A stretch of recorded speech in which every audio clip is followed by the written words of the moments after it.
Hello and welcome back to the second part of creating your social media market plan. So here we're talking about selecting platforms. And so the platforms that you should select are the ones where your highest concentration of your audiences are going to be. And then, so for instance, if your personas include conversationalists and content creators, then you want to divide your attention between social networks and other online communities where people will see these conversations and see the content that these creators are doing. So an example would be video and photo sharing sites. That's where people that you're targeting are going to be. So the next step then would be implementing. And so you want to select your specific platform, and then you're going to have certain tactics that you use for each platform. So for example, Facebook is good for interacting with your end consumers. And so you want to create a branded firm or Facebook page and then customize that page so that it reflects the style and values of your organization. So again, go back to those previous chapters that we talked about when we're talking about implementing and look at the tactics for each of the platforms. So typically, if you're going to if you're going to post on Facebook, then you're probably not going to post any more than 3 a day. So you want to make sure you're persistent, consistent, and genuine. The worst thing you can do, as we've said before, is have your audience think that you're trying to market to them and you're not telling them the entire truth. Right? So you want to make sure that content is share worthy so that you can engage in that viral marketing and other people will click on it and bring other people there.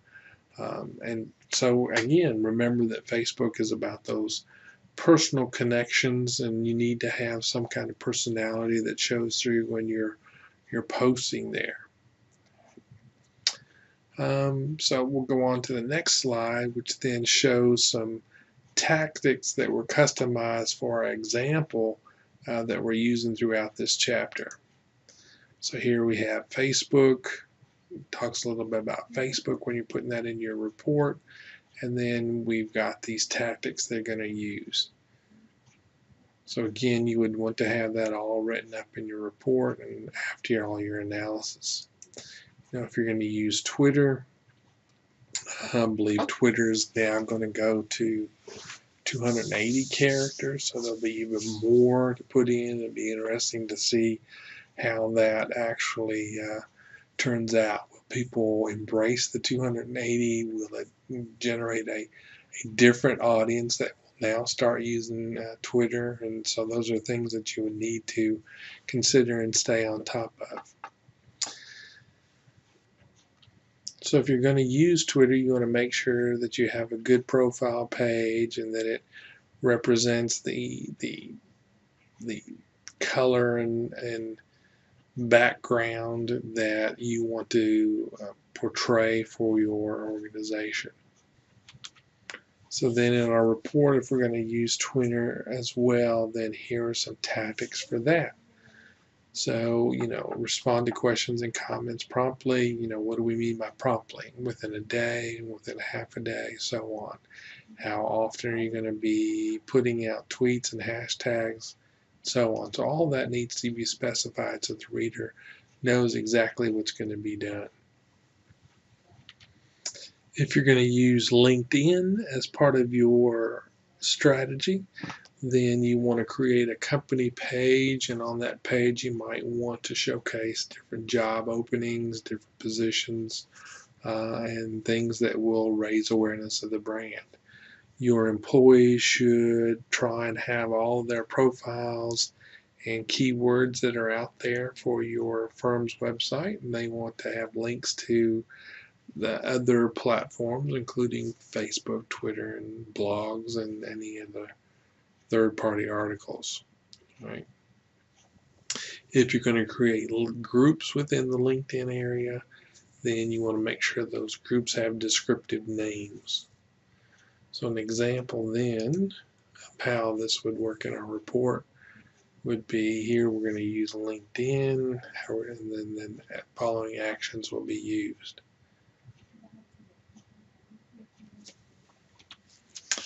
Then our next example is if you're going to use YouTube, then you want to make sure you're following the same things we talked about earlier.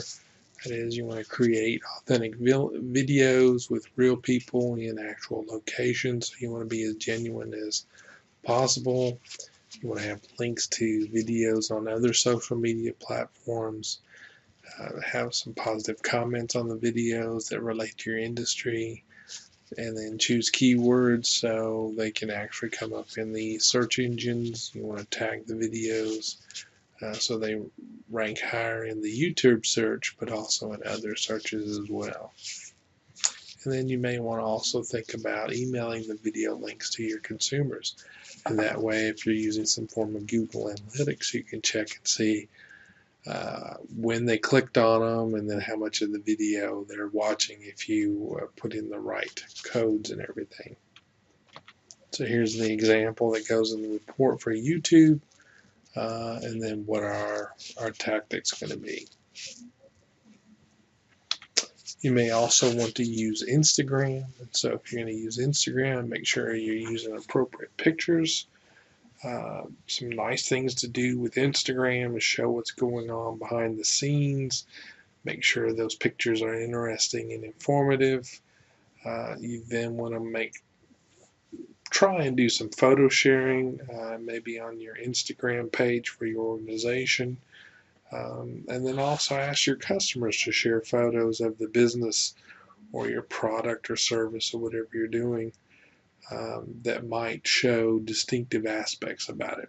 So again, all of this is, things that we've talked about before. We're just now putting them into our plan. So the example would be, we talk a little bit about Instagram, and then here are our tactics on what we're going to do. Then we might also use some other platforms. Here the example is Swarm and Foursquare, and then how that might look in our plan for the tactics using those platforms. All right. So to sort of summarize then, when you're implementing, is make sure that you do an analysis to get all the content needs for each of the platforms. Then you got to have some way to manage the content. How are you going to use some of the content on different platforms? Are you going to use everything identical, or are you going to use a little bit as teasers to get them to go to other platforms and so on? So that would be the cross-platform. Right? So maybe sometimes you might have to break apart the content and use smaller chunks. So here that would also be included in your plan. So we'll have developing content, managing content, how we're going to use it across different platforms, how we're going to break it apart.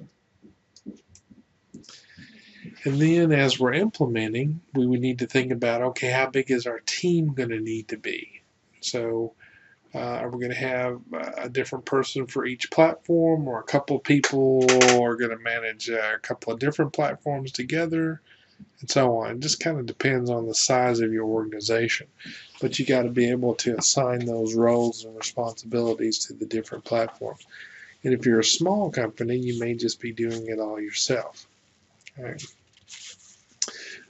Key thing to remember here is that successful social media marketing efforts may result from having a non-traditional roles lead the conversation. So people that aren't used to doing that, and they're just really good at what they do, but they may not have been in those roles before, and so they bring a different perspective.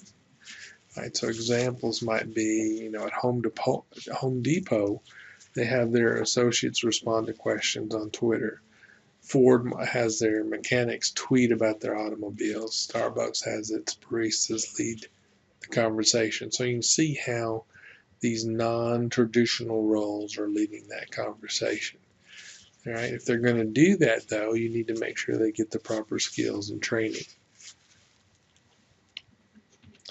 So in your plan then you might have something like this, the assignments, and who's going to be responsible for what needs to be hired in order to carry out this entire plan. So once you implement the plan, then you've got to monitor. So you need to figure out, okay, what is it that I'm going to track? How do I know if I've been successful? How do I know if I've been unsuccessful?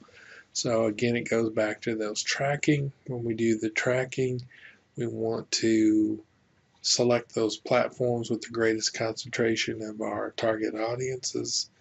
We want to identify the keywords and phrases and adjust searches when necessary. Then we're going to measure things. So we need to define what we mean by a quantitative measure, a qualitative measure, our key performance indicators, and so on. So again, it just goes back to what we've talked about before. Some examples then might be, here is our social media goals, our brand strengthening, word of mouth, so on, and we can see what some of those KPIs are and how they're determined, and what are your targets in terms of being a good result from your social media plan. Right, so table 15.5, 15.6 have all those listings just to give you an example. And so if you'll notice, this is a qualitative KPI. Again, qualitative KPI. You might have some kind of quantitative out there. Right? So as you're monitoring, you're still going to do some evaluating. Right? You're going to interpret the data. Once you've got measured, then come up with some insights and understanding of that. You also need to think about what monitoring tools you're going to use.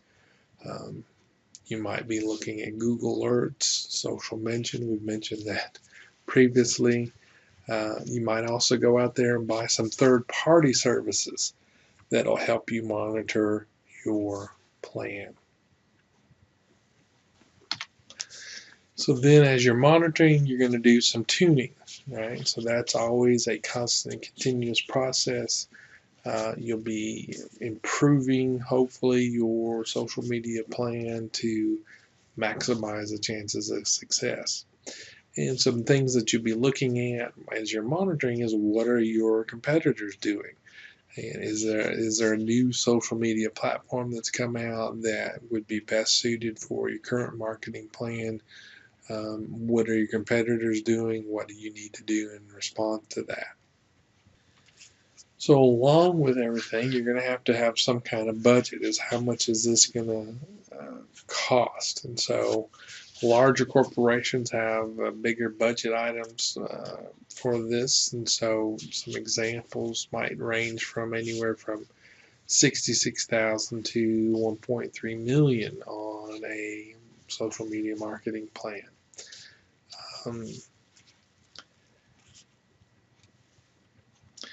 To give you a feel of where the money is being spent on the maturity of the firms, that's what the next set of tables and figures are about.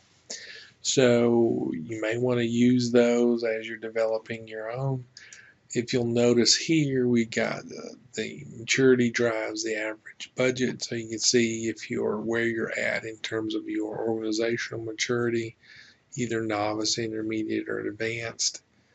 And then you can actually have a questionnaire that once you fill this out, you can determine what is your social business maturity level. And then we have this figure is that, what are the different types of mature levels for an organization? What are they spending on these different areas when they're doing a social media plan? So that would give you some idea of what your company probably needs to spend. So in the example we've got here, a lot of the study was conducted using mobile apps that were going to be used, and so you need to put in the cost and development of the mobile apps, whether it's done in-house or by others. And so we can look and see how that impacts the budget for our example in our plan here. So if we're going to do mobile apps and that's part of our plan, then we're going to have a mobile manager, multimedia content specialist, and so on. You can see how these costs are there. And then we would have, for app development, we're going to do it in-house or we're going to hire somebody. We would have those costs there as well. And so as we're doing our budget, one of the last things we want to put into our plan is this return on investment. And we've talked about ROI before, right? So it's subtracted. We subtract expenses from our sales and then we divide the result by our expenses. And we'd like that top number, the numerator, once we subtract expenses from that, we'd like that to be greater than our expenses, so we'd have a positive ROI. Right. So we're going to have a positive investment, a higher return. The higher return we can get, then that's where people will want to spend their money. If another project comes along that has a higher ROI, then the CEO may want to defer spending money on your budget plan and go with a different project. So continuing on here, we see that that is incorporated into the plan. You may actually see it a little bit more in a tabular format, but you may want to go back and review the previous chapters where we discussed ROI before. And then lastly, as we talked about at the very beginning of this chapter, you need to get, some kind of champion or buy-in from the executive officers in your organization. So that needs to be written into this plan so that you could persuade these top execs. And so when you're doing that, you need to think about, what are the directions and mindset of these top execs. If you're going to put in the ROI and the budget, show them how there's going to be a payoff for them agreeing that this is something that the organization should do. You may have to present a detailed budget request, not just what we just showed here, right? And then make sure you put in a timetable for reaching those milestones. How soon can you carry out everything you say you're going to do? And then lastly, close the deal. And so that ends this chapter, and that ends this presentation on social media marketing. And so we hope you enjoyed the class.